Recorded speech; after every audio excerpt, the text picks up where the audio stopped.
안녕하십니까. 성기영의 경제쇼 아나운서 성기영입니다. 최악의 상황에서도 최선의 결과를 만들기 위해 영혼까지 갈아 넣으며 총력을 다했다. 오늘 이재명 대통령이 지난주 열린 한미 정상회담과 관세협상 APEC에 대해서 남긴 소감인데요. 무엇보다 장기화하고 있던 한미 관세협상을 타결하고 고조되는 미중 갈등으로 불확실성이 커지는 상황에서 양자 또 다자 외교의 장인 APEC을 비교적 성공적으로 이끌어냈다. 이런 평가가 나오고 있습니다. 잠시 후에 경주 APEC 정상회의가 남긴 것은 무엇인지 살펴보고요. 한미 관세협상 결과에 대해서도 자세히 짚어보겠습니다.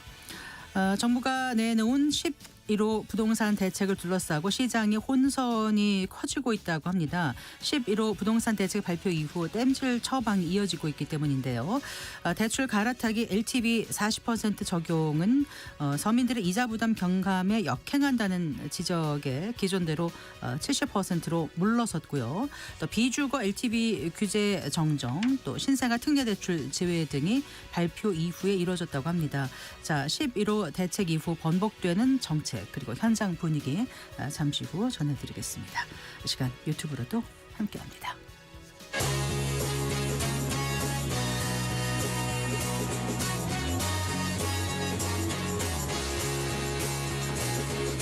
경제 시야를 넓혀드립니다. 투자의 지름길을 안내합니다. 돈 되는 정보를 발견하는 시간. KBS 1라디오 경제쇼.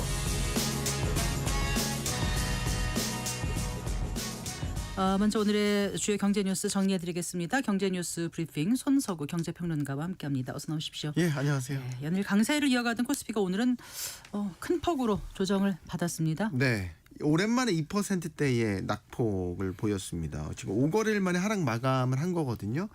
4,200선을 다시 내줬습니다.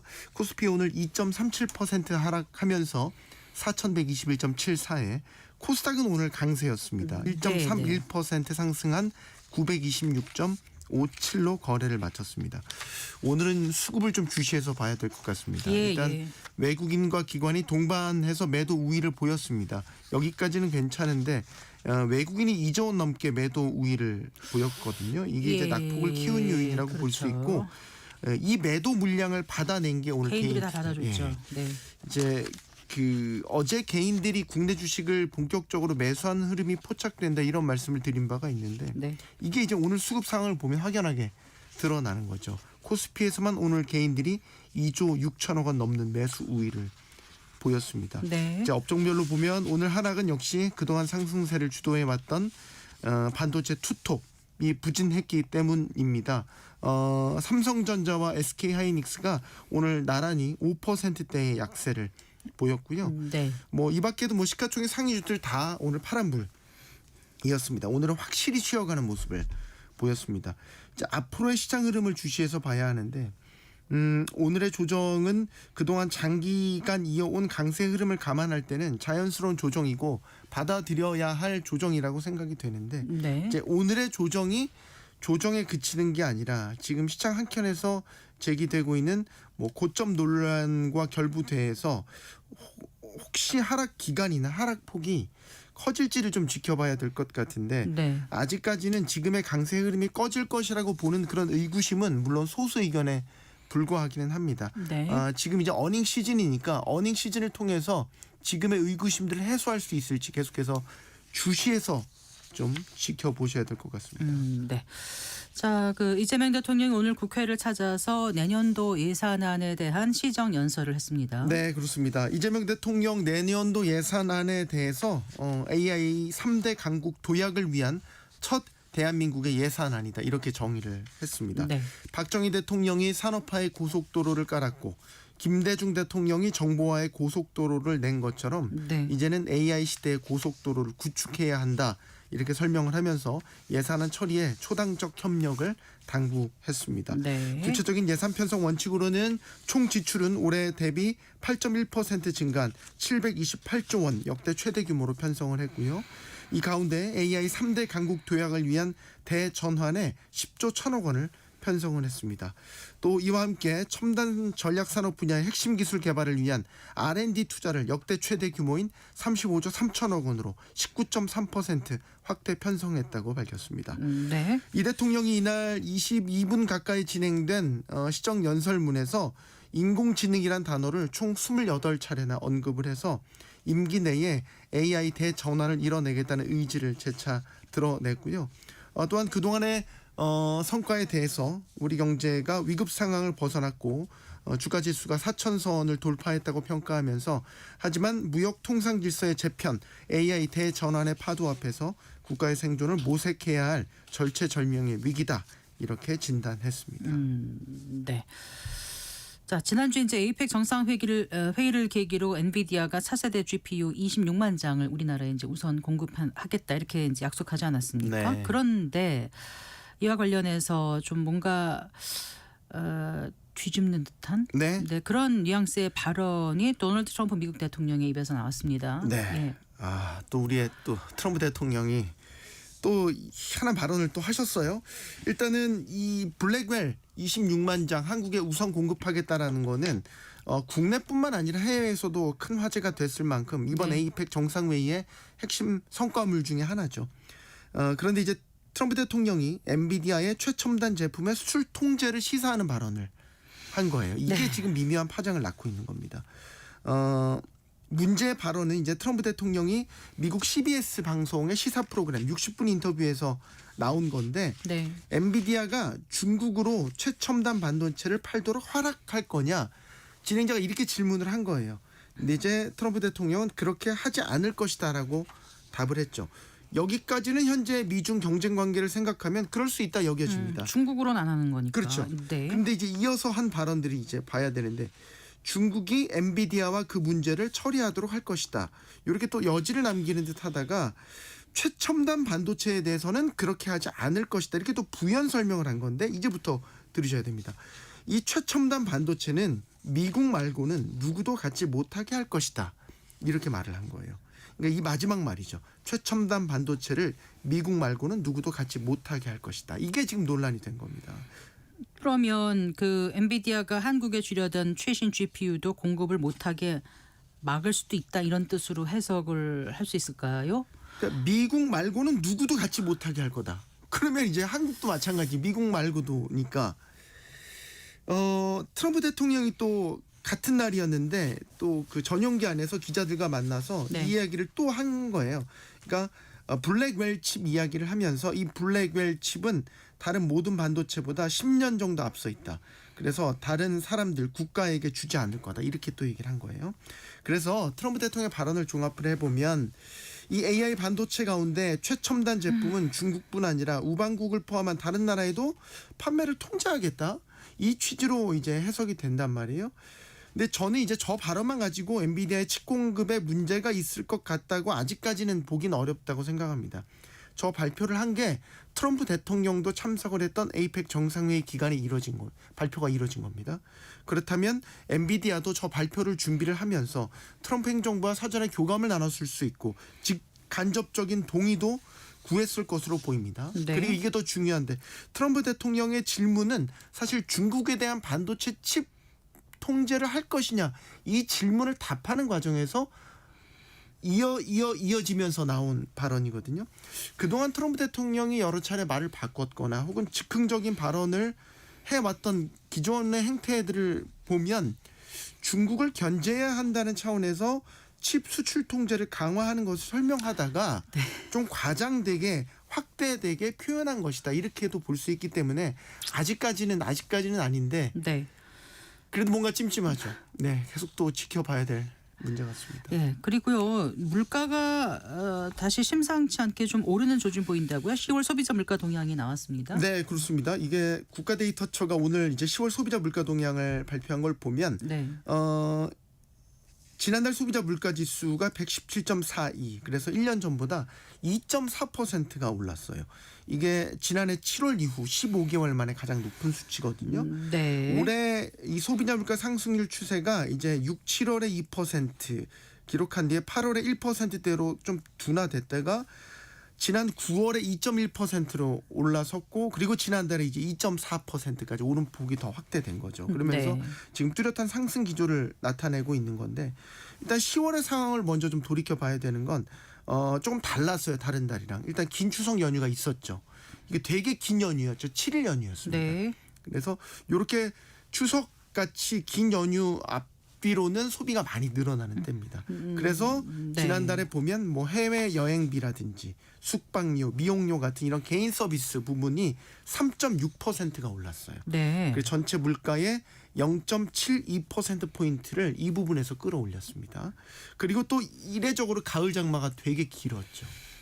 그러면서 농산물의 작황이 안 좋아졌었어요. 네. 그러면서 지난달 농축수산물 물가가 3.1% 오르면서 또 전체 물가 상승의 0.25%포인트를 이 농산물이 기여를 한 것으로 나타났고요. 네. 또 하나 석유류가 4.8% 상승을 했습니다. 요거는 8개월 만에 최고 폭의 상승인데 작년 10월에 국제유가 하락이 좀 컸기 때문에 이거에 따른 기저효과도 있고 하나 여기에 환율 효과. 환율이 지금 좀 많이 올랐지 않습니까? 네, 그렇겠네요. 환율 네. 상승도 여기에 배경이 됐고요. 네. 여기에 이제 하나 더 요인을 꼽자면 정부의 소비 쿠폰이 물가를 자극한 것 아닌가 생각해 볼 수 있겠죠. 근데 여기에 대해서는 데이터처는 소비 쿠폰 영향으로 보지 않는다는 설명을 내놨습니다. 네. 그러니까 물가를 자극했던 품목들을 보면 뭐 가공식품, 외식 물가가 지금 보면 지속적으로 상승한다면 그렇게 볼 수 있는데 그보다는 지난달에는 앞서 말씀드렸던 뭐 긴 연휴에 따른 여행 소비 이런 것들이 늘어나서 물가가 일시적으로 오른 걸로 봐야 된다. 이런 분석을 내놨습니다. 네. 자, 이게 이제 그 추세적인 것인지 일시적인 것인지 이게 좀 궁금하네요. 한국은행도 오늘 물가 상황 점검 회의를 열었고요. 이번 물가 상승세에 대해서는 일시적이라는 진단을 내렸습니다. 그러면서 연말 연초에는 다시 2% 내외로 물가 상승률이 안정될 것이다 이렇게 내다봤습니다. 그러니까 지난달 물가가 오른 것은 추석 연휴 장마로 인해서 일시적으로 물가가 높아진 것으로 봐야 된다라는 데이터처의 설명과 대동소이한 설명을 내놨고요. 저는 이제 앞으로 변수는 환율이 아닐까 싶어요. 환율이 1,400원 위로 올라선 지 꽤 됐죠. 지금은 1,420원대 상당히 높은 수준에서 머물러 있으니까 환율에 따른 수입 물가 자극이 걱정입니다. 네. 대표적으로 물가에 큰 영향을 주는 게 석유류 가격인데 지금 국제유가는 높은 수준이 아니에요.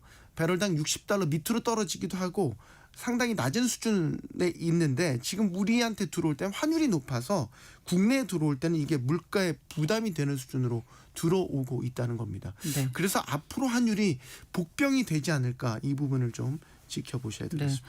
김 수출이 올해 10억 달러를 돌파할 것으로 기대된다고요? 네, 마지막은 좀 기분 좋은 소식으로 전해드리려고 3분기까지 김 수출액이 8억 8,233만 달러로 집계가 됐어요. 작년 1년 전과 비교하면 14% 늘어났고요. 10년 전과 비교하면 4배 이렇게 크게 늘었습니다. 국가별 수출액 보면 일본이 가장 많았고 미국, 중국, 태국 순이었는데 최근에는 중국 수출이 40% 이상 크게 늘어난 것도 눈에 띕니다. 네. 이 김 수출이 가파르게 증가하니까 올해 연간 수출액 기준으로 보면 10억 달러를 돌파한 것이란 기대도 커지고 있어요. 작년에도 많이 김 수출이 늘었거든요. 근데 결국에는 그때도 10억 달러는 결국 미치지 못했어요. 근데 이 추세라면 올해는 10억 달러 돌파가 가능하다는 관측입니다. 네. 김이 이렇게 인기가 많은 이유가 뭐예요? 김이 되게 흔한 밑반찬이잖아요. 우리한테는 되게 흔한 일상인데 우리한테 흔한 일상들이 이제 사실상 우리 K 콘텐츠, 우리 영화나 드라마 이런 데 이제 자연스럽게 실렸고 이런 것들이 해외로 수출되고 인기도 얻으면서 네. 김 먹는 장면이 외국 사람들한테 잘 알려지고 이게 화제가 되기 시작한 거죠. 최근 사례를 하나만 들려드리면 K-팝 데몬 헌터스에서 김밥 먹는 장면이 화제가 된 게 아주 맞아요. 대표적인 거죠. 네. K 콘텐츠가 확산되면서 김을 소재로 한 이런 음식을 먹는 장면들이 알려지고 이런 것들을 해외 유명 유튜버들이나 뭐 인플루언서들도 최근에 김 먹는 영상들 올려서 되게 화제가 됐거든요. 이런 것들이 이제 김 수출이 늘어나게 된 배경, 그러니까 K 콘텐츠의 영향력이다 이렇게 봐야 되고 그 이전에는 김을 사실 이제 양식하고 수출하는 우리의 경쟁력도 좀 봐야 됩니다. 김을 우리나라만 먹는 게 아니고 일본이나 중국도 먹고 양식도 해요. 네. 일본이나 중국도. 근데 김 양식 기술이 우리나라가 세계 최고 수준입니다. 입니다. 품질도 품질이지만 생산력이 굉장히 뛰어나기 때문에 부담 없는 수준으로 김 가격을 낮출 수 있을 만큼 생산량을 잘 받쳐주고 있죠. 하나만 더 하자면 업체들의 현지화 노력. 네. 우리나라에서는 김이 짭짤하지만 외국 김은 그렇게 짭짤하지 않다고요. 그 짭짤한 맛을 좀 줄이고 네. 우리나라에서는 참기름이나 들기름 많이 발라서 먹지만 외국에는 올리브유 같은 거 바른 현지화된 김 이런 것들을 만들어내기 위한 업체들의 노력도 한 몫을 하고 있다 이렇게 생각이 됩니다. 네, 잘 들었습니다. 고맙습니다. 감사합니다. 네, 경제 뉴스 브리핑 손석우 경제평론가와 함께했습니다.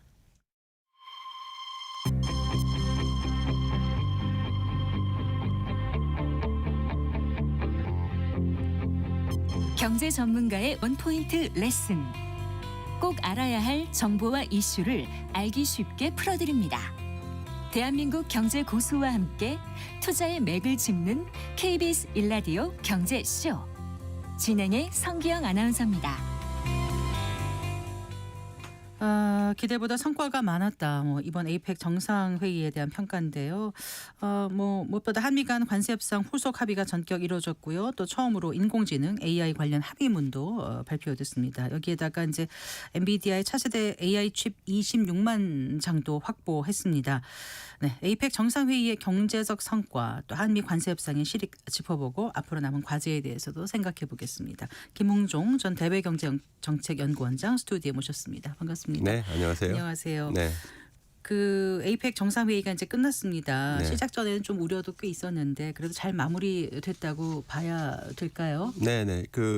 새 정부 들어서 처음 하는 다자 회의였죠. 네. 예, 그래서 에이펙 자체도 뭐 경주 선언을 냈으니까 사실 합의문 내기가 쉽지 않은 그런 분위기였는데 경주 선언에서 합의문을 나왔으니까 그건 대단한 성과라고 생각하고 있고요. 네. 그다음에 양자 회담 같이 네. 열렸던 거기서 보니까 굉장히 뭐 미중 정상회담 비롯해서 한미도 그렇고 한중도 그렇고 상당히 좋은 많은 성과를 내준 것이 아닌가. 그래서 전반적으로 굉장히 잘 됐다. 네. 그렇게 생각합니다. 네, 방금 전에 제가 이제 차세대 AI 칩 엔비디아 거 26만 장 확보했다고 말씀드렸는데 그 네. 직전에 또 이제 뉴스가 나와가지고요. 네. 트럼프 대통령이 최첨단 그 반도체는 미국 말고는 누구도 갖지 못하게 할 것이다 이런 이제 또 인터뷰를 한 게 나와가지고 네. 여기에 대해서 어떻게 뭐 생각하세요? 예, 그 정도의 뭐 저 일은 뭐 다반사로 있는 것 같고요.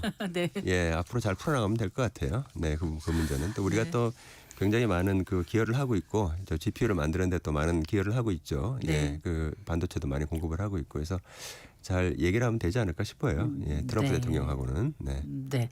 그 이제 경주 선언이 나왔다, 잘 됐다 이렇게 이제 말씀을 하셨는데 어쨌든 트럼프 대통령이 그 이제 그 에이펙에는 참석한 건 아니잖아요. 네. 그리고 이번 선언문에 WTO 다자무역 지지 뭐 이런 늘 나왔던 그 표현 그게 좀 빠진 것에 대해서 좀 아쉬워하는 부분이 있던데 이건 어떻게 보셨습니까? 저는 그 보면 이제 네. 저는 요새 분위기를 봐가지고 저는 사실 기대 수준이 높지는 않았어요. 네. 그러니까 합의문도 나오지 않아도 놀라운 게 그 아니다. 정도로 생각하셨기 예, 그 정도로 때문에. 생각했기 때문에요. 네. 왜냐하면은 지금 WTO라든가 그러니까 다자주의라든가 그다음에 자유무역이란 말은 그 미국에서 트럼프 행정부는 금기입니다. 금기요. 아예 완전히 금기어입니다. 네. 그래서 이번에 사실은 경주선언에서도 보면 자유무역이란 말이 없었죠. 무역 자유와 또는 자유무역이란 말이 없고 다자주의도 없었습니다. 네. 예, 그래서 뭐 무역 투자가 굳건한 무역 투자라든가 뭐 강건한 뭐 이러니까 공급망과 관련된 얘기만 있었고요. 그래서 그렇게 잘 타협을 해가지고 그냥 그 조인트 스테이트먼트 네. 예, 공동 성명서가 나왔다는 것 자체만으로도 뭐 네. 의미가 있고요. 그게 안 되면 그냥 의장 성명 가지고 그냥 끝낼 수도 있었어요. 네. 근데 AMM 그 외교통상 합동 강요 회의 성명서는 네. 나온 거잖아요. 네, 거기는 이제 WTO 뭐 근데 그것도 WTO 개혁을 꼭 넣어라. 네. 지금 WTO 가지고 안 된다라고 하는 미국의 의중이 반영됐죠. 네. 네, 어쨌든 에이펙 하면은 이제 아시아 태평양 경제 협력체니까 뭔가 그동안의 다자 무역을 지지하는 그런 분위기가 계속되고 해마다 선언 때 나왔기 때문에 그래도 에이펙이니까 좀 뭔가 조금 담겼으면 했던 그런 마음이 있어서 그런 아쉬움이 있었던 것 같습니다. 어쨌든 네. 분위기는 지금 많이 바뀌고 있는 것 같아요. 확실히. 네, 그럼요. 네, 예, 예. 그 자국 우선주의가 더 심화되고 있고 어떻게 보면 이게 이제 거의 뉴 노멀이 돼버린 것 같다는 생각도 들 정도인데 FTA는 사실상 폐기된 거라고 봐야 되는 겁니까? 어떻게 되는 거예요? 그래도 이제 FTA, 한미 FTA 우리는 계속 한미 FTA를 얘기해야 됩니다. 얘기는 하죠. 예, 네. 한미 FTA에 대해 얘기를 하고 그리고 이번에 15% 경우에 있어서도 15% 이상 되는 그러한 관세에 대해서도 한미 FTA에 준하게 15%를 하기로 했기 때문에 하여튼간에 한미 FTA가 어디든 간에 흔적이 남을 수 있도록 계속 그렇게 노력을 해야 된다는 것이고요. 그래서 계속 한미 FTA 주장을 해야 되고 그것이 반영이 안 되더라도 계속 얘기해야 된다. 그리고 다른 FTA는 좀 정상적으로 잘 작동하고 있습니다. 네.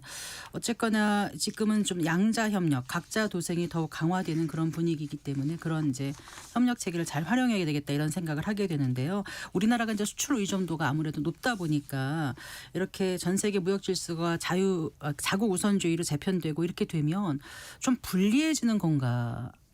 이런 생각이 들다가도 또 다른 이익점은 없는 건가 이런 생각도 또 하게 우리가 되고요. 불리하긴 한데 우리가 불리해지는데 우리만 불리해지는 건 아니고 우리보다 더 불리한 나라들이 많고 어느 나라가 그렇죠? 예, 모든 개도국들이 그렇죠. 특히 동남아 지역 같이 수출 주도형으로 경제 성장을 이뤄왔던 또는 해외 기업의 현지 투자에 의해서 그리고 그 현재 투자된 해외 기업이 수출을 담당함으로 해가지고 경제 성장을 해왔던 수많은 동남아 국가들은 사실은 지금 굉장히 어려운 상황입니다. 그에 비해서 우리나라는 기술도 갖고 있고 이미 그 단계를 지나갔기 때문에 어느 정도의 그 상황에 대해서 영향을 미칠 수 있는 그런 역량을 갖고 있기 때문에 우리는 훨씬 나은 것이죠. 그래서 사실은 모든 개도국보다는 우리가 훨씬 나은 상황이고요. 그리고 우리나라는 여러 가지 기술이 많이 있고 트럼프 대통령의 표현을 빌자면 카드가 많은 나라이기 때문에 우리나라가 카드가 많은 나라이기 때문에 이런 카드를 미국에 대해서 잘 활용을 하면 될 것 같습니다. 네. 지난 수요일 열렸었잖아요. 그 2차 한미 정상회담을 계기로 이제 그 관세 협상, 한미 관세 협상이 타결이 됐는데 그 당시 그 한 인터뷰에서 한미 관세 협상 결과에 대해서 90점 이렇게 후한 점수를 주신 거죠? 네, 왜 이렇게 주셨는지 좀 말씀해 주시면 일단 기대 수준이 높지 않기 때문에 그러니까 기본적으로 만약에 우리가 한미 FTA를 했으니까 우리가 0%는 0%에서 기준으로 봐가지고 15% 된 게 뭐가 좋냐 이렇게 하게 되면 점수가 낮아지겠죠. 근데 지금 현재 트럼프 2기 이후에 전 세계 상황이 뭐냐면은 모든 나라들에서 다 돈을 지금 뜯어내고 있는 그런 상황이죠. 예, 그 상황에서 다른 그 소위 말하는 우방국에 비해서 돈을 덜 뜯기는 방식으로 이렇게 진행이 되어 왔기 때문에 그러니까 그 차원에서 봤을 때 90점이라는 얘기, 협상을 잘했다는 어려운 것이죠. 상황에서 이 정도면 선방했다 이렇게 이제 보신다는 그런 말씀이신데 그 미중 정상회담에 대한 결과를 담은 팩트시트는 이제 금방 나왔는데 지금 한미 관세라든가 안보 분야 협상 결과를 담은 문서 발표가 아직 안 된 거죠. 그게 좀 다르죠. 그러니까 미중 정상회담 같은 거는 정상회담을 하고 나서 그거에 대해서 이제 하는 거니까 훨씬 간단하고 이거는 본격적인 통상 협의를 몇 달간 해왔던 것이기 때문에 그렇죠. 통상 이런 게 들어간 게 아닐까요? 아니니까 사실은 미중 이런 거 같이 비교할 수는 없는 것이고요. 더군다나 통상업 함께 굉장히 예민한 안보 부장까지 이번에 새로 건드렸기 때문에 사실 양국 간의 그 아주 그 세세한 분야까지 조율하는 데는 시간이 걸릴 걸로 예상이 됩니다. 근데 그 한미 관세 협상에서 한 몇 가지를 두고 지금 한국과 미국 측이 조금 다른 얘기를 하고 있는 부분에 대해서는 어떻게 보세요? 아직까지 그 갈등의 불씨가 남아 있다고 보시는 건가요? 저는 비관세 장벽 분야에 대해서는 사실 이번에 보면 이렇게 트럼프 정부가 그 부분에 대해서 그렇게 관심이 많지가 않아요. 오히려 현지 투자, 돈 가져오는 이런 거에 대해 관심이 있지. 비관세 장벽 대표적인 게 농축산물이라든가 아니면 디지털 분야에서 비관세 장벽인데 이런 분야에 대해서 계속 그쪽 기업에서 요구하는 것이 있기 때문에 그 부분에 대해서 뭐 데이터 이전이라든가 뭐 이런 분야가 있죠. 그리고 이제 플랫폼 문제도 있고 여러 가지가 있는데 또 디지털 서비스 세세도 있습니다. 이런 여러 가지가 있는데 이런 분야에 대해서 지금 협의가 잘 될 거로 생각이 되고요. 이제 그런 부분에 약간 좀 이견이 있는 것이고 뭐 100% 다 뭐 개방했다. 뭐 그거는 그냥 국내 정치용 아닌가 그렇게 생각합니다. 그러니까 미국 내 정치용입니다. 미국 내 국내 정치용입니다. 한국 시장 100% 완전 개방에 동의한 거다라고 한 거는 미국 시장을 얘기하는 미국 국내용이라고 생각이 들고요. 그래서 그 부분에 대해서 무슨 이면 합의가 있거나 아니면 숨기고 있거나 이런 거는 없을 거라 생각합니다. 그 어떤 부분에서 우리 정부가 확실하게 협상을 잘했다고 보시는 거예요? 한미 관세 협상 내용을 좀 더 들여다보면은요. 불가능이라고 생각됐던 3,500억 불 3년 반 만에 현금 투자하고 거기에 대해서 전혀 3,500억 달러. 3,500억 달러. 그것이 지켜지지 않았죠. 그러니까 미국 측의 주장이 받아들여진 것이 아니죠. 최종적으로 결국은 우리가 당초 주장했던 2,000억 플러스 1,500억으로 결정이 됐죠. 이제 그것이 잘했고 그다음에 연간 그 투자액수의 상한액이 들어간 거. 그걸 200억 달러로 200억 달러. 설정해서 예. 거기다가 200억 달러를 미리 돈을 주고 나서 그 다음에 어디 투자할까 생각해보자 이게 아니라 네. 투자할 걸 결정하고 투자가 몇 년 차에 걸쳐서 계속 진행이 될 때 그 그러니까 사업 투자에 진행 맞춰서 정도에 따라 정도에 투자를 따라 한 거죠. 하는 방식으로 캐피탈 콜 방식으로 하기로 했고 네. 하는 이러한 모든 절차가 잘한 거죠. 그것은. 캐피탈콜이라는 게 이제 어떤 용도가 나오면 거기에 맞게 진행되게 네. 주는 걸 말하는 그렇죠. 거죠. 예, 예, 예. 그래서 그 방식으로 하게 된 건 잘한 것 같고요. 네. 협의위원회, 투자위원회가 결정을 하는데 협의위원회를 구성했다. 뭐 협의위원회 구성한 건 좋은데 결국은 이제 투자위원회에서 다 결정하는 것이니까 그냥 컨설팅 옆에서 이제 의견을 제시하는 거 정도니까 네. 그런 것에 대해서는 우리가 열심히 하더라도 큰 기대는 안 하는 게 좋고요. 예, 그다음에 뭐 프로젝트에 따라서 뭐 한국인 PM 그 책임자를 두겠다라고 하는 것은 프로젝트 이제 매니저. 예, 네. PM. 근데 그거는 뭐 그럴 수도 있고 안 할 수도 있으니까 역시 그런 거에 대해서는 뭐 이렇게 그렇게 큰 기대를 하지 않는 게 낫다. 다만 이제 어쨌든 간에 조금이라도 영향력을 미칠 수 있는 그러한 기재를 발판을 마련했다는 것은 뭐 의미가 있는 것이죠. 예. 한미 통화 스와프를 체결하지 못했다는 거에 대한 아쉬움도 남지만 이건 애초에 기대를 못했던 부분 아닌가요? 지금 현재 200억 불 캡이 씌워져 있으면 뭐 통화 수합이라는 게 그렇게 별로 필요가 없죠. 예, 현재 상황이면. 네. 그러니까 이게 왜 필요했느냐? 200억 달러가 큰 거 아닌가요? 크지만은 네. 지금 현재 이게 1년에 1,000억 달러를 지금 내라고 하니까 우리가 무제한 통화 사업을 요구한 거예요. 네. 예, 그거 1,000억 달러 만들어내려면 통화 사업 없으면 우리는 외환위기 난다. 네. 이제 그 논리였기 때문에 200억 달러 정도면 이제 우리가 지금 외환 자산에 갖다 자산을 운용하는 외환 자산의 그 1년 수익 정도가 한 150억 달러 정도 되니까요. 네. 그거를 그 수익률 한 150억 달러를 5%를 잡아서 하는 예, 거예요. 예. 근데 그 150억 달러 지금 굉장히 안전자산에다 투자를 했거든요. 이것이 조금 더 길고 좀 더 위험 있는 자산에 투자하는 것 같은 그런 효과를 이제 나타내는 것이죠. 예, 네. 그런 상황입니다. 철강에 대한 관세가 50%에서 조정 안 된 거는 좀 아쉽긴 하죠. 철강은 지금 굉장히 굉장히 중요한 문제가 많이 있습니다. 네. 철강 같은 경우 이거 그 얘기하면 또 긴데 철강 같은 경우는 지금 각 국가별로 굉장히 전략 산업이 되었어요. 그리고 차세대 철강에 대해서 경쟁적으로 지금 개발을 하고 있는 상황입니다. 그래서 지금 현재의 상황을 보는 것이 아니라 조금 더 미래 그린 철강을 과연 누가 먼저 선점하고 만들어내느냐.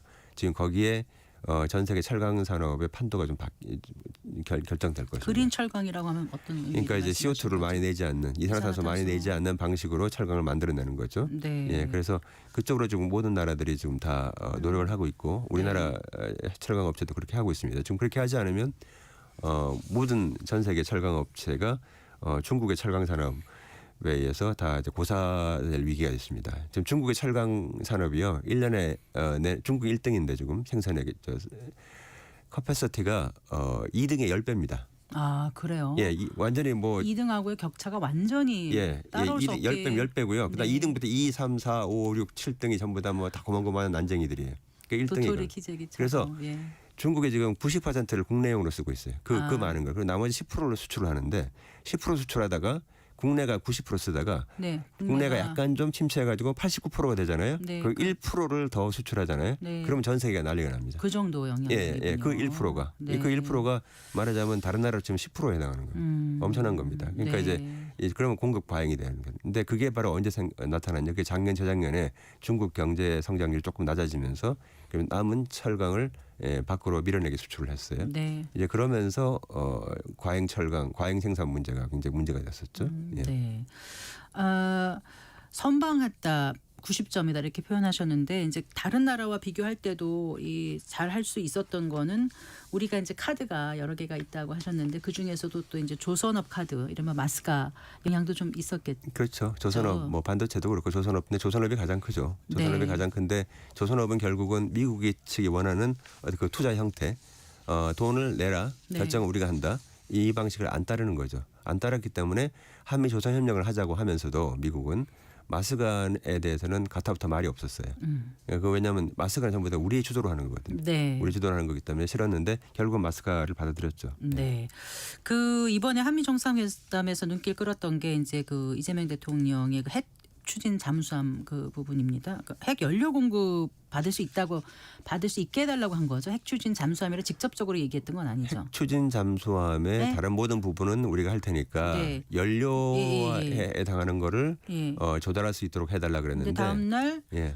핵 추진 잠수함 건조 승인이라고까지 나왔어요. 네. 그게 왜냐하면 그게 한미 원자력 협정 때문에 2015년에 네. 2015년에 체결된 한미 원자력 협정에 따르면 그건 비군사적 평화적 목적에만 비군사적 하는 평화적 거잖아요. 목적이고 지금 이건 군사 목적이잖아요. 군사 네. 목적에 핵 추진 연료를 쓰는 엔진을 쓰는 거잖아요. 네. 이런 경우에 있어서는 반드시 허락을 맡게 돼 있거든요. 아하. 이 허락을 맡아야 되니까 굉장히 보면 너무 이상해요. 우리가 만들어서 우리가 하겠다는데 기술을 도입하는 것도 아니고 우리가 스스로 하겠다는데 왜 미국의 허락을 받아야 되지? 이런 네. 생각을 하겠지만 그게 한미 원자력 협정에 따라 그렇기 때문에 네. 지금 이건 군사용으로 어쨌든 핵무기는 아니지만 군사용으로 네. 사용되기 때문에 허락을 받아야 되는 것이 미의회 그게 승인이란 관문도 넘어야 되는 거죠. 물론 그렇죠. 근데 네. 이제 2015년에 해서 그 20년입니다. 2035년까지 돼 있기 때문에 아하. 대표적인 불평등 협약입니다. 그 네. 한미 원자력 협정이. 예. 예, 그 부분을 조금씩 계속 이렇게 개선할 수 있도록 그렇게 노력을 해야 되는데 그 2015년에 될 때는 이런 부분에 대해 충분한 논의가 안 됐기 때문에 네. 예, 그때 그렇게 협정이 맺어졌습니다. 네. 자 이번에 그래서 핵 추진 잠수함 이슈가 혹시 이제 그 시진핑 중국 주석과의 정상회담 앞두고 이게 악재로 작용하는 거 아니냐 이런 좀 미묘한 그 우려도 좀 있었거든요. 그런데 이번엔 잘 넘어간 것 같죠? 예, 지금 잠수함 물속에 있어 핵 추진 잠수함, 네. 예, 잠수함 도대체 잠수함이 어디 있는지 알 수가 없어요. 알 수가 없습니다. 이 우리나라 동해에 예를 들어서 어디에 미국 잠수함이 있는지 일본 잠수함이 있는지 뭐 알 수가 없어요. 저 깊은 곳에 4,000m 그 밑에 요새는 잠수함들이 소리가 안 나기 때문에요. 그래서 지금 어디에 있는지 모르기 때문에 이런 부분에 대해서 우리가 충분히 우리의 그 국토 해양을 방해하기 위해서는 이제 충분히 이런 게 필요한데 네. 이런 식으로 얘기를 하는 것이지 이게 꼭 뭐 미국을 대신해서 중국에 대항하기 위해서 이걸 핵 추진 잠수함을 하겠다 이런 건 아닌 것 같고요. 네. 그러니까 우리 해군의 작전 능력을 강화시키고 작전 반경을 넓히기 위한 하나의 방안이다. 이제 이렇게 보시면 되겠습니다. 네. 그런 논리를 충분히 설명을 해야죠. 네. 어쨌든 이번 주에는 그 한미 관세 협상 결과 문서가 나오겠죠. 예, 나온다고 했으니까 예, 나올 걸로 보고 이제 그 팩트 시트를 정확히 보고 나서 네. 예, 또 이제 어떤 논점이 있는지 한번 봐야 될 것 같습니다. 네. 근데 협상은 협상이고 이제 앞으로의 그 성과를 내기 위해서 정부가 이제 발빠르게 움직여야 될 텐데 앞으로 어떤 일을 주력을 좀 해야 될까요? 지금 그 SPC의 그 특수 목적 법인에다가 돈을 납입하고 하는 그런 모든 문제가 그게 그냥 정부가 그냥 일방적으로 할 수는 없는 것이기 때문에 네. 국회의 승인을 받아야 되고요. 네. 그에 따라서 이 특별법이 필요합니다. 네. 그래서 특별법을 11월 중에 예. 11월 중에 빨리 통과를 시켜야 11월 1일부터 소급해서 이 관세 문제를 적용할 수 있으니까 그래서 현대자동차 같은 경우는 사실은 보면 11월 1일부터에는 지금은 이제 통과되는 것이 25% 내고 있습니다만 통과되면은 나중에 환급받을 수가 있죠. 네. 그러니까 굉장히 그 중요한 인터레스트 이해관계가 걸려 있기 때문에 이번 달 내로 반드시 그 모든 절차가 완료돼야 된다 이렇게 봅니다. 알겠습니다. 말씀 잘 들었습니다. 고맙습니다. 네, 감사합니다. 김은종 전 대외경제정책연구원장과 얘기 나눠봤습니다.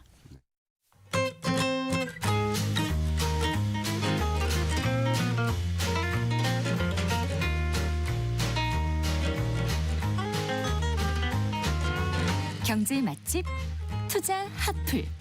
지금은 돈 벌기 딱 좋은 시간. KBS 1라디오 경제쇼.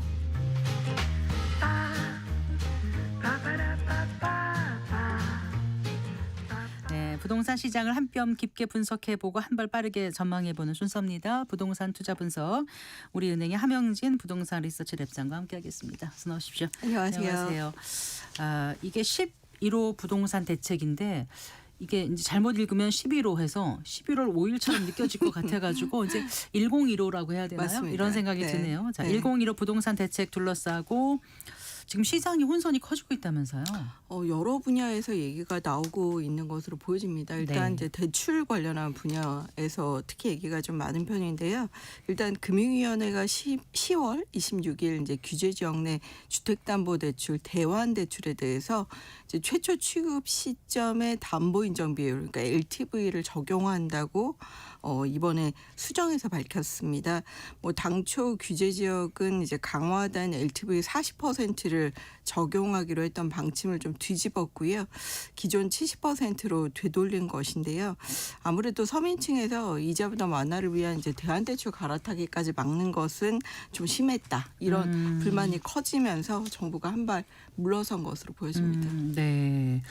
그 전세 퇴거자금 대출 여기 이제 거기에 강화된 LTV를 적용할 건지 누구 네. 이게 그 혼선이 이어졌는데 이게 자꾸 이렇게 문제 제기가 잇따르면 또 사후적으로 뭔가 좀 조정해주고 이렇게 하다 보니까 이게 자체 땜질 수정이다. 뭐 이런 그렇습니다. 얘기가 나올 법하잖아요.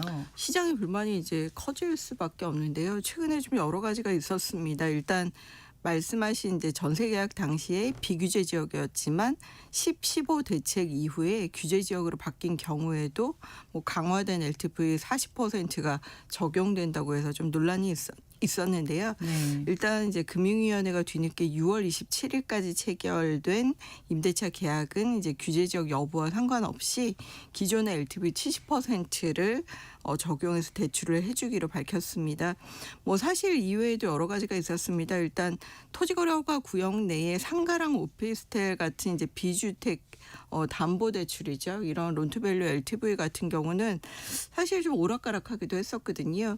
그때 15 부동산 대책의 첫 보도자료 발표 때는 네. 비주택 LTV도 70%에서 40%로 강화하겠다. 뭐 이렇게 했는데 이틀 만에 사실은 그게 아니었다. 네. 비주택 담보대출의 경우에는 기존의 70%가 유지된다. 이러면서 시장에서 좀 혼선을 빚은 바 있습니다. 네. 또 이제 일각에서는 규제를 피해서 틈새 투자를 네. 찾는 움직임이 있다고 하더라고요. 뭐 이제 뭐 화성 동탄이라든가 뭐 이런 쪽에 비규제 지역 쪽으로 거래가 좀 늘고 있나요, 실제로? 오늘도 뭐 나오기 전에 기자에게 전화를 받긴 했는데요. 이제 동탄역 주변에 뭐 롯데캐슬 같은 경우 84제곱미터 국평형이 거의 17억에서 18억까지 대책 발표 이후에 이제 2억 원 정도 상승했다는 얘기들을 듣기도 했었습니다. 뭐 아마 이제 대출 세금 청약 규제에서 좀 자유롭고요. 그리고 상대적으로 전세기구 주택을 구입할 수 있는 경기도 비규제 지역으로 일부 투자 수요가 이동한 것으로 보여지긴 했는데요. 네. 화성시 동탄, 뭐 구리, 군포, 안양시 만안구 이렇게 이제 규제 지역에 빗겨난 지역에 수요자 관심이 늘면서 네. 거래도 있고 매물도 좀 빠르게 소진되고 있는 분위기라고 합니다. 뭐 구리 토평동의 한 공인중개사는 뭐 대책 발표 전보다 문의가 한 5배 늘었다. 그래요? 그리고 집주인이 가격을 올릴까봐 집을 보고 뭐 늦은 밤에도 거래를 하고 있다. 뭐 이런 얘기를 했다고 하는데요. 뭐 특히 이제 규제 지역도 불안해지면 정부가 연말에 추가 규제를 강화할 수 있다는 불안감도 있기 때문에 뭐 이런 부분들 때문에 서둘러서 구매하자 뭐 이런 움직임이 일부 지역에서 나오고 있는 것으로 보여집니다. 네. 그리고요, 이제 서울 전역과 수도권 12개 지역을 토지거래 허가 구역으로 묶었는데 네. 그러다 보니까 이제 같은 아파트 단지에서도 면적에 따라서 허가를 안 받아도 되는 편견이 있다고 하더라고요. 네, 맞습니다. 그게 이제 그 토지거래 허가가 묶일 때 그 최소 대지 면적 이게 있어서 그런 거죠. 네, 이게 이제 주거 지역이냐 아니면 상업 지역이냐에 따라서 조금 면적 기준이 다른데요. 네. 일단 토구역 내에 거래되는 토지 가운데 최소 대지 면적이 그러니까 6제곱미터를 초과하지 않으면 이제 지자체 허가를 받지 않아도 되는데 대부분은 이제 6제곱미터 아파트는 넘어서죠. 아파트일 때. 예, 혹은 또 그렇습니다. 토지도 그렇습니다. 그렇죠. 네. 근데 이게 이제 주거 지역 6제곱미터면 2평도 안 되는 거잖아요. 6.8평입니다. 예, 예. 근데 이제 요 경우 주거 지역이 아니라 이제 상업 지역의 경우에는 이 기준이 이제 15제곱미터, 그러니까 4.5평 정도로 완화되거든요. 네. 그래서 이 기준에 따라서 상업 지구에 있는 이제 대지 면적이 크지 않은 주상복합 아파트를 중심으로 이제 토 규제를 피하는 틈새가 좀 나타나고 있는데요. 그건 몇 년 전에 그 잠삼대청 이런 데 하늘 때도 이미 이렇게 했었던 것 같아요. 맞습니다. 네. 그래서 이제 같은 아파트 단지에서 내에서도 이제 전용 면적에 따라서 대지 면적의 차이가 있기 때문에 규제 여부에 희비가 갈리고 있는데요. 네. 뭐 강동구 같은 경우는 주상복합인 강동 레미안 팰리스 전용 면적 59제곱미터가 대지 면적이 11제곱미터이기 때문에 네. 뭐 요 경우에도 사실 전세 끼고 살 수 있다고 하고요. 같은 지금 여의도에 위치해 있는 이제 브라이튼 여의도에서 네. 소형 면적 그리고 네. 강남구의 터 팰리스에서도 일부 적용되면서 뭐 틈새 투자 우려, 뭐 형평성 불만 이런 것들이 동시에 나오고 있습니다. 근데 이거 가격도 꽤 나가고 평수도 제법 되는데 땅 면적이 그렇게 적은가 보죠? 아무래도 고층일수록 대지 지분이 적기 때문에 네. 이제 20평형에서는 그런 움직임이 있는 것으로 보여집니다. 네. 그런데 정작 토호 구역 내에서도 네. 그 실거주 의무를 적용받지 않는 대상이 경매라면서요. 요즘 그래서 경매 시장이 굉장히 뜨겁고요. 이제 한강벨트라고 하는 이제 성동구 같은 경우 아파트의 경매 낙찰가율이 평균 140%를 넘어선 물건도 있다고 합니다. 경매 낙찰가율이요? 네, 맞습니다. 특히 이제 토구역 내에서 이제 구청으로부터 거래 허가를 받지 않아도 되고 또 경매는 실거주 의무에서도 좀 자유로운 편인데요. 네. 부동산 거래신고법 제14조를 보면 이제 민사집행법에 따른 경매는 토지거래 계약 허가 대상에서 제외된다고 이제 규정하고 있기 때문입니다. 네, 네. 그러니까 뭐 규제 지역이지만 법에서 허용하는 일종의 갭 투자의 이제 돌파구가 경매 시장이 돼버린 것이라고 할 수 있는데요. 네. 뭐 사실- 경매를 꼭 해야 되는데 네. 여기 꼭 살아야 된다 이런 조건이면 경매가 이루어지지 않으니까 그래서 부동산 거래 신고법에 만들어 놨는데 이걸 거꾸로 이용을 하는 거군요. 시장에서. 경매가 그런 틈새가 되고 있는 네, 것이죠. 그래서 네. 특히 이제 서울 아파트 경매 낙찰가율이 9월 기준으로는 이제 91.8% 그리고 낙찰률이 거의 49%였거든요. 이게 이제 전국 평균보다는 수치가 높았습니다. 근데 아마 서울에 이번에 토지거래가 구역이 된 일부 지역에서는 훨씬 높아지는 수치가 10월이나 11월에도 나올 것으로 보여집니다. 네. 그런데 이제 투기과열지구 지정이 되면서 이제 정비 사업이라고 하지 않습니까? 그 대상 지역 그 해당 사업장들이 이제 조합원 지위양도 금지 적용받게 되면서 이게 좀 희비가 엇갈리는 경우도 있다면서요. 맞습니다. 일단 이제 투기과열 지구가 되면 이제 재건축은 조합 설립 인가 시점부터 그리고 이제 재개발은 관리 처분 계획 인가 시점부터 이제 조합원 지위 양도 그러니까 사고 팔 수 없게 됩니다. 근데 이제 매도는 사실 할 수는 있는데 네. 이 입주권을 이제 매수한 분들의 경우에는 현금 청산이 되기 때문에 상당히 난감할 수밖에 없죠. 재산권의 문제가 생길 수밖에 없으니까요.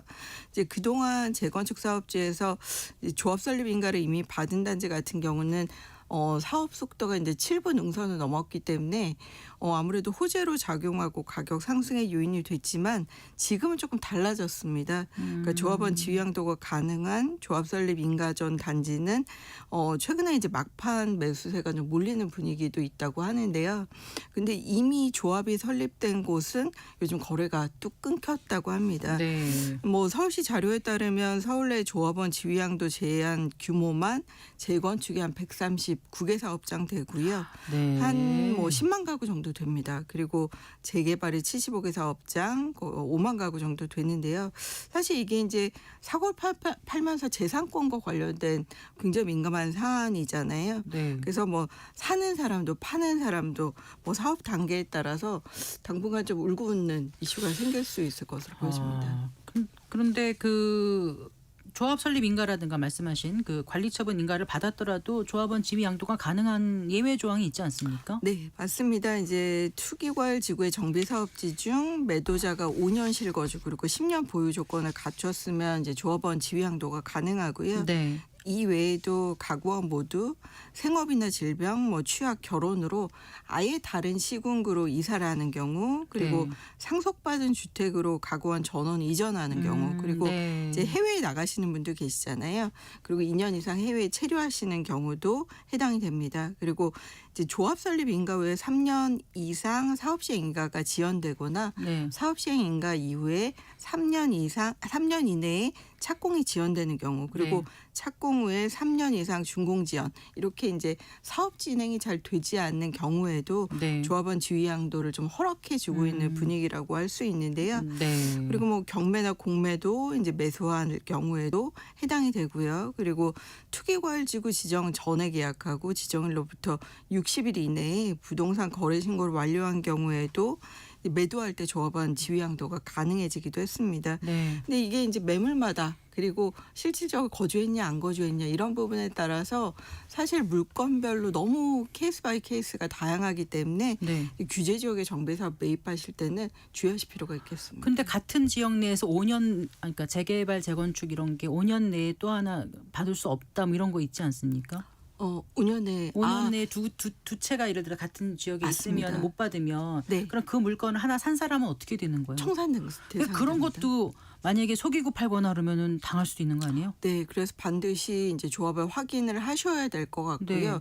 근데 이제 문제는 이 사람이 종전에 이제 그걸 사고 팔았는지 확인할 수 있는 길이 그렇죠. 이쪽 많지. 조합에다가 얘기를 했는지 안 했는지 제대로 얘기를 맞습니다. 해줬는지 그러니까 안 했는지. 뭐 예를 들어 동일한 조합이라면 확인할 수 있겠지만 네. 어디에 재건축 하나가 있고 그러니까요. 허위에 어디에 재개발이 하나 있을 경우에는 사실 이 사람이 그 전에 재당첨 금지가 걸리는지 네. 확인하기가 쉽지 그러니까 않습니다. 특이하게 반드시 만약에 그 조합원 지위 양도가 안 될 경우는 계약을 어떻게 하고 뭐 이렇게 보상을 한다 이런 걸 넣어야 될 것 같아요. 맞습니다. 그래서 뭐 지위 양도가 안 될 경우 현금 청산이 될 경우 뭐 계약은 무효로 한다. 뭐 이런 부분에 특약을 꼭 넣으실 필요가 있겠습니다. 아, 네. 복잡해지네요. 어쨌든 조정 대상 지역, 네. 투기과열 지구 등 규제 지역의 아파트 분양 시장도 대출 규제가 더 강화되는 거죠. 맞습니다. 일단 규제 지역에서 아파트를 분양받게 되면 주택담보대출, 그러니까 LTV가 40%로 규제 지역에서는 낮아지고요. 네.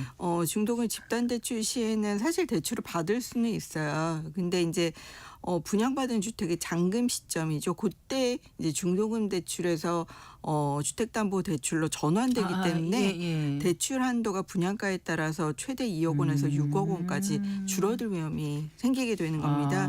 그러니까 뭐 대출의 불확실성이 과거보다 커졌기 때문에 청약 예정자 입장에서는 차익도 중요하고 인기 지역에 분양받는 것도 굉장히 중요하다고 할 수 있겠지만 이게 나중에 이제 사실상 대출이 안 나올 경우에는 계약 취소의 대상이 될 수도 있기 때문에 뭐 여전히 인기 단지는 경쟁률이 높겠지만 자금 마련 이런 부분 신경 쓰셔야 될 것으로 지금 보여집니다. 현금 부자만 분양받고 청약하고 그러는 거 아니에요?